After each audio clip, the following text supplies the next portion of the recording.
റാം നാരായൺ റാം. ബഹുഭൂരിപക്ഷം ആളുകൾ ആജ്ഞാചക്രയിൽ കുടുങ്ങുന്നു, ചിലർ സഹസ്രാരത്തിലും കുടുങ്ങുന്നു. സഹസ്രാരത്തിൽ രക്തം കട്ടപിടിക്കുമ്പോൾ അതിലധികം അപകടകരമായ സാഹചര്യം ഉണ്ടാകുന്നു. അപ്പോൾ പെട്ടെന്ന് അവരുടെ ശക്തി വരികയും എല്ലാം വൃത്തിയാക്കുകയും ചെയ്യുന്നു. ഒന്നുമില്ലാത്തത് പോലെയാവുന്നു.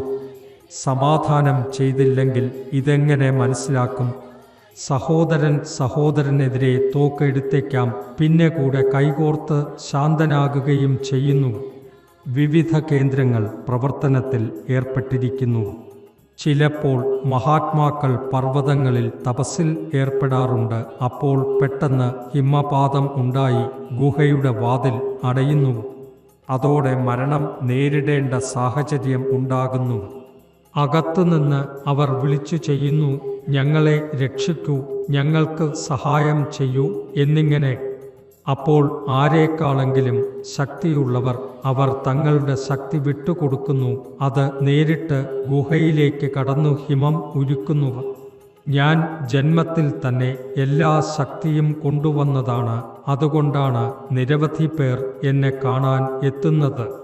നിങ്ങൾ ശിവൻ എന്നു വിളിക്കുന്നവൻ, അദ്ദേഹം നഗ്നശരീരത്തിൽ പാമ്പ് ചുറ്റിയവനാണ്. അങ്ങനെ അനേകം ആളുകൾ വരുന്നു. ഈ മഹാത്മാക്കൾ എല്ലാ സ്ഥലങ്ങളിലും ചുറ്റുന്നു, എല്ലാം നിരീക്ഷിക്കുന്നു.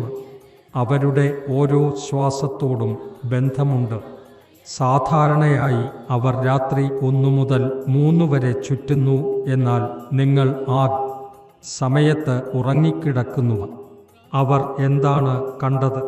എല്ലാവരും ഉറങ്ങുന്നു, ഘോഷണ ശബ്ദം ഉണ്ടാക്കുന്നു. നിങ്ങൾ എന്താണ് ചെയ്യുന്നത്? ഒരിക്കൽ ശ്വാസം എടുത്ത് വീണ്ടും വിട്ട് ഉ എന്നോ ഹു എന്നോ പറയുന്നത്. അതിന് അർത്ഥമൊന്നുമില്ല. ശ്വാസം പോയി നിങ്ങൾക്കൊക്കെ എന്ത് ലഭിച്ചു? ഒന്നുമില്ല. ഇത് തന്നെയാണ് ചെയ്യുന്നത്. നമ്മിൽ കൂടുതലാളും ഈ രീതിയിലാണ് സമയം നശിപ്പിക്കുന്നത്.